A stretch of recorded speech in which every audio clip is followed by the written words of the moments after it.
नमस्कार साथियों, जय हिंद। बहुत बहुत स्वागत है प्राथमिक शिक्षक भर्ती वर्ग 3 के भविष्य के सभी शिर से बहुत बहुत स्वागत है। और आप सभी के लिए मैं फ़िलहाल लाइव आया हूँ।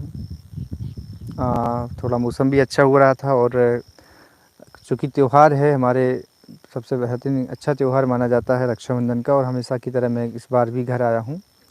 तो थोड़ा सा घूमने के हिसाब से मैं खेत की तरफ आ गया था और लगा कि आप लोगों के लिए कुछ अच्छी सी बात कही जाए जो काफ़ी भ्रम फैला रहे हैं यूट्यूब के माध्यम से। देखिए क्या है, यूट्यूब एक ऐसा माध्यम है जहाँ पर आप लोगों को काफ़ी विश्वास होता है कि यहाँ पर जो भी जानकारी मिलेगी वो सटीक रहेगी काफ़ी, और जानकारी सटीक रहने के साथ में विश्वसनीयता भी रहेगी उस जानकारी में।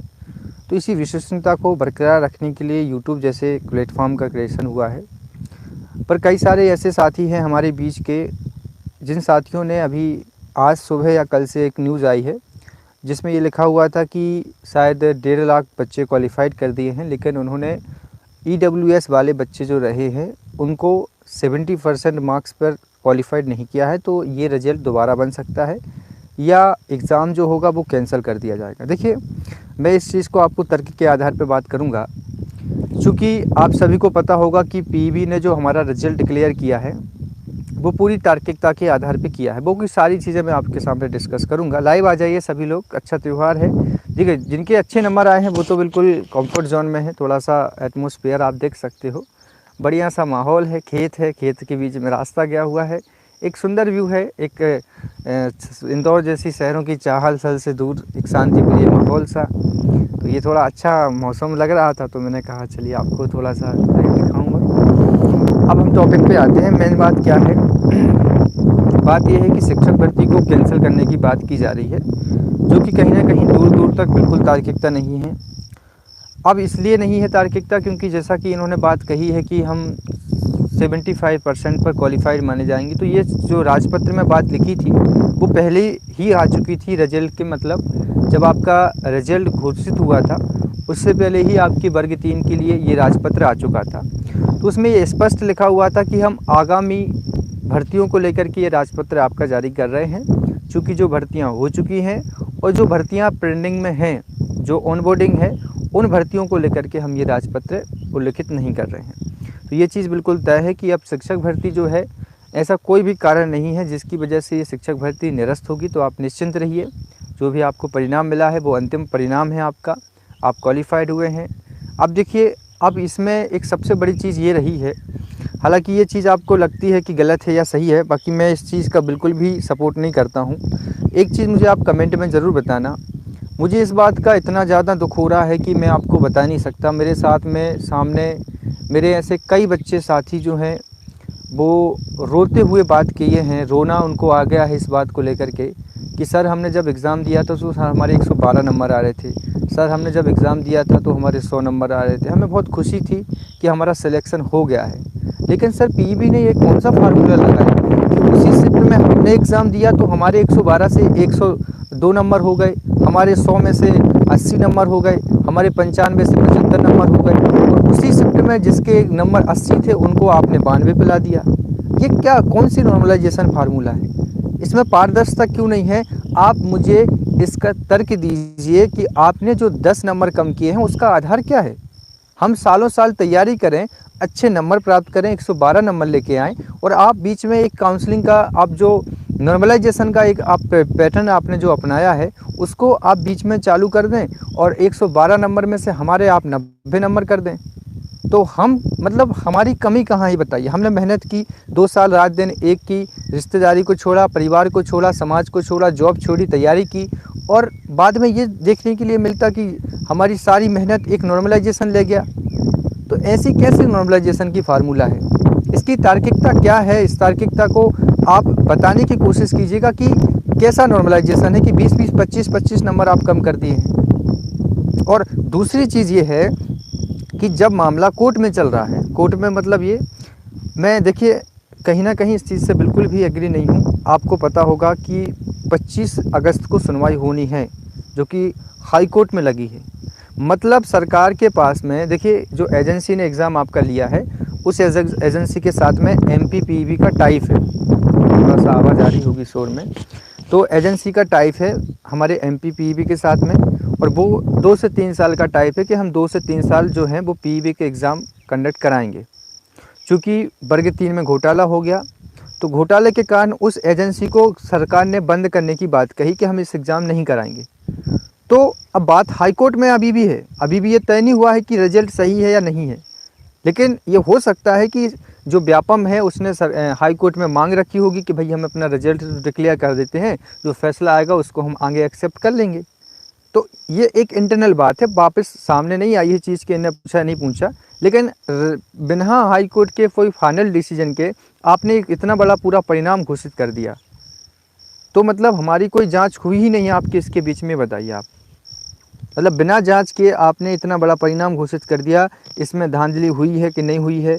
जिसके 12 नंबर बढ़ा दिए हैं, जिसके 70 नंबर थे उसके आपने 95 नंबर कर दिए। हुआ है, बिल्कुल हुआ है, पर वो खुल के बच्चे इसलिए सामने नहीं आ रहा है क्योंकि उनको ये लगता है कि ऐसा ना हो कि हम नज़र में आ जाए नंबर बड़े हैं। तो कहीं ना कहीं ये चीज़ बिल्कुल गलत है।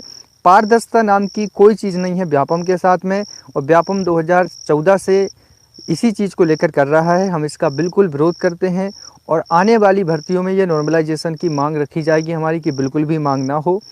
और अब जो एक्सेप्टेड हुआ है, देखिए मैं उन सभी साथियों के साथ में हूँ कि जिनका गलत हुआ है, जिनके साथ में जिनके नंबर कम हुए हैं। अब उपाय सिर्फ इतना है, एक तो ये है कि आप सकारात्मकता के साथ वर्ग 2 और वर्ग 1 की तैयारी शुरू कर दीजिए। दूसरी चीज़ ये हो सकती है कि हम कोशिश कर रहे हैं कि हाई कोर्ट से पुनः काफ़ी बच्चों के साथ लेकर हाई कोर्ट में एक पिटीशन लगाएंगे कि आप इस चीज़ की जांच करिए कि जो नंबर कम हुए हैं उसकी तार्किकता क्या है। क्योंकि एक शिफ्ट में आप किसी के 10 से 15 नंबर आप बढ़ा दोगे, उतने ही नंबर कम कर दोगे, इसकी तार्किकता क्या है? इसको कहीं ना कहीं देखना ज़रूरी है। इसकी तार्किकता, इसका प्रमाण क्या है कि आपने क्यों नंबर कम किए? नंबर कम करने का अधिकार है क्या है? मतलब हम एग्ज़ाम ही ना देंगे, फिर हमारा मन ही उठ गया कि हम इतने अच्छे नंबर लाएं, बाकी दूसरे। हाँ, देख लीजिए, सही बात है, शुक्ला जी कह रहे हैं, यूपी में देख लीजिए आप, इतने सारे एग्ज़ाम होते हैं। ये रीट एग्ज़ाम को देख लीजिए, कभी ऐसा हुआ है कि जो नंबर हम देख के आए हैं वो नंबर हमें कभी मिलते नहीं हैं। तो हम इस चीज़ का बिल्कुल आगे चल के बहुत बड़े लेवल पे विरोध करेंगे। भोपाल जाना पड़ा तो भोपाल भी जाएंगे। और बाकी देखो, निरस्त होने की बात जहाँ तक है, मुझे नहीं लग रहा है कि निरस्त होगा परिणाम, क्योंकि ये सरकार को पहले ही पता था कि शिक्षक भर्ती निरस्त नहीं कर सकते हम, क्योंकि ये पहले हमसे एक बार पैसा ले चुके हैं और अब हमसे दोबारा पैसा लेने के इनके पास में कोई सारत नहीं है। तो शिक्षक भर्ती निरस्त होने जैसे कोई चांसेस नहीं बनते हैं, बल्कि हमारा ये रहेगा कि आपके लिए हम कोशिश ज़रूर करेंगे कि जो सुधार गलत हुआ है रिजल्ट में, वो हम ज़रूर सुधार करेंगे। और वर्ग 3 के पदों की बात करें तो मैं सुबह आपको वीडियो बना चुका हूं। और एक चीज़ ध्यान रखिए, मैं आपको एक चीज़ और अच्छे से बात करना चाहता हूं पदों की बात को लेकर के। 15,000 पोस्ट जो हैं वो फाइनल है। जहां तक मुझे पता है कि DPI जो है वो 4 से 5,000 पोस्ट जारी करेगा, और आपकी जो ट्राइबल की होंगी वो 14 से 15,000 पोस्ट हो सकती हैं, 12-13 हज़ार। तो 15,000 की जहाँ तक है ऑफिशियली बात है। आगे देख सकते हैं कि क्या हो सकता है, इसको लेकर के हम आपके लिए आगे बात करेंगे कि कोई पोस्ट बढ़ सकती है या नहीं बढ़ सकती है। वो 2 से 3 महीने के अंदर, 3 महीने बाद आपका रोस्टर आ जाएगा, ठीक है, जो कि DPI जारी करेगा या आपका ट्राइबल जारी करे। 3 महीने के अंदर आपका रोस्टर आ जाएगा कि कौन सी कैटेगरी के लिए हम कितनी पोस्ट रिजर्व कर रहे हैं। 3 महीने से ज़्यादा समय नहीं लगेगा, ठीक है। तो वो फिर आगे की प्रक्रिया में आपको टाइम टू टाइम बताता रहूँगा। और बाकी हाँ, नंबर पे कट ऑफ पे मत जाना आप, बिल्कुल। जिसके नंबर के आधार पर जो आपको बता रहा है कि इतना कट ऑफ जाएगा, बिल्कुल मत मानिए आप। 100% मैं आपको दिल से कह रहा हूँ, जिसने बंदे ने आपके नंबरों के हिसाब से आपको कट ऑफ बताया है वो बंदा बड़ा बेवकूफ़ इंसान है। उसका एनालिसिस कुछ है ही नहीं है, उसका कोई एनालिसिस नहीं है ना। उसने कोई एनालिसिस किया है जो कह रहा है कि 110 नंबर ले आओ तो जनरल से आप सिलेक्ट हो जाओगे। एक महिला जो OBC से बिलोंग करती है, 86 नंबर है और उसकी 13,316 रैंक है, जबकि वापस उसी रैंक पर आप जाओगे तो फीमेल की जगह मेल को देखोगे तो वो आपकी हज़ारों में रैंक जा रही है। तो नंबरों के आधार पर मैं अभी किसी की कोई कमेंट को एक्सेप्ट नहीं करूंगा।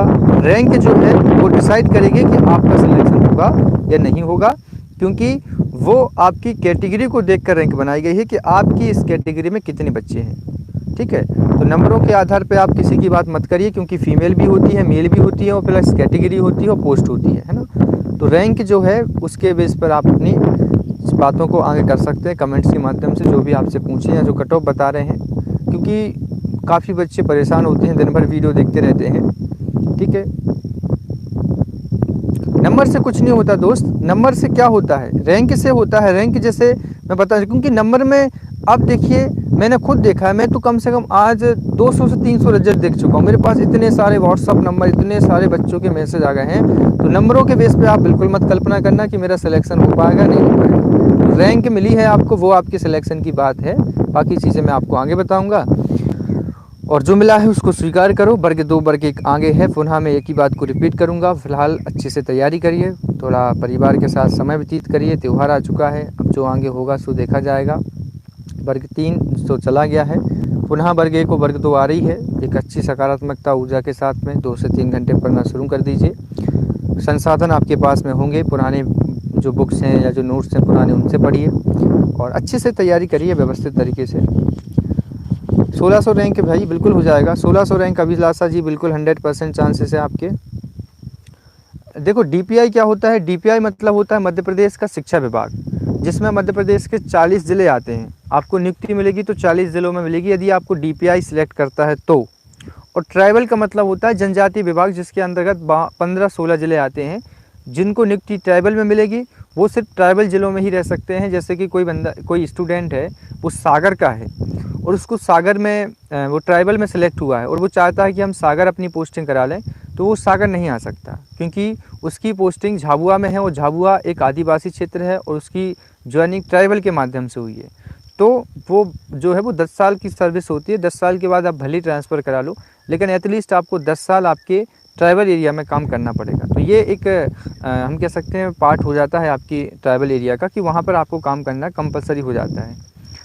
तो यही सब चीज़ें थी परीक्षा निरस्त होने की। देखो जमकर घोटाला हुआ है, मैं मानता हूँ आदेश जी, बिल्कुल बात है, पर चांसेस ना के बराबर हैं। आप हाई कोर्ट की शरण लीजिए। घोटाला बिल्कुल हुआ है, मैं इस चीज़ को मानता हूँ, क्योंकि बिना जांच किए इन्होंने रिजल्ट घोषित कर दिया है और कोर्ट में हालांकि केस चल रहा है। बाकी हम लोग भी जितना प्रयास करेंगे एक बार भोपाल में जाने से, कोई अंतर नहीं होता शुक्ला जी, कोई डिफरेंट नहीं होता उन दोनों में, ठीक है। तो चलिए बाकी बातें हम करते रहेंगे समय पे। बाकी शिक्षक भर्ती निरस्त होने के चांस ना के बराबर हैं। फिलहाल जो परिणाम मिला है उसको स्वीकार करिए, हो जाएगा जितेंद्र चौहान जी बिल्कुल। और आगे की तैयारी करना प्रारंभ कर दीजिए वर्ग 1 वर्ग 2 की। फिलहाल बहुत बहुत शुक्रिया आप सभी साथियों का। एक बार पुनः मेरे सभी साथियों के लिए रक्षाबंधन की बहुत बहुत शुभकामनाएं, ढेर सारी शुभकामनाएं, बहुत सारी शुभकामनाएं अभी सभी साथियों के लिए। अच्छे से इस भाई बहन के त्यौहार को सेलिब्रेट कीजिए। कैंसिल होने के बहुत कम चांसेस हैं, आगे यदि कुछ होता है ऐसा तो मैं बताऊंगा, पर आपको जो रिजल्ट मिल चुका है वही अंतिम रिजल्ट है, अब ये मान के चलिए। मतलब 99% चांसेस नहीं है कैंसिल होने के, ठीक है। चलिए, अरे निरस्त क्यों करेंगे भाई, क्या हो सकता है, निरस्त होने आपके कहने से थोड़ी होगा। उनको तो पहले पता था, यदि निरस्त करना होता तो वो आपकी इतना वेट ही नहीं करते, वो बहुत पहले आपकी शिक्षक भर्ती को निरस्त कर देते, ठीक है। चलो बहुत बहुत शुक्रिया, बहुत बहुत धन्यवाद आप सभी साथियों का। आप सभी साथियों के लिए एक बार पुनः बहुत बहुत शुभकामनाएं रक्षाबंधन की। अच्छे से मनाइए त्यौहार को, और जो मिला है तो हमारे कर्म है, कर्म हम कर रहे हैं। जो परिणाम मिला है उसको स्वीकार करो। गीता में लिखा है कर्म करना हमारा कर्तव्य है, वो हम काम कर रहे हैं। अब उसका ये मतलब नहीं है कि आपको कम परिणाम मिला है, अच्छा नहीं मिला है तो निराश हो जाएंगे, गलत सलत चीज़ें करेंगे, नहीं। आपको जो मिला है उसको स्वीकार करो, गलतियाँ जो की हैं उसको सुधारो और आगे की तैयारी करो। सीटेट एग्ज़ाम दिसंबर में है, उसकी तैयारी कर सकते हो। वर्ग 1 को वर्ग 2 आ रही हैं, उनकी तैयारी करिए। बेहतरीन तरीके से आप आगे बढ़िए। थैंक यू सो मच, बहुत बहुत शुक्रिया आप सभी का। अब मिलने के लिए, आपको लाइव आने के लिए समय दिया, धन्यवाद। जय हिंद, वंदे मातरम।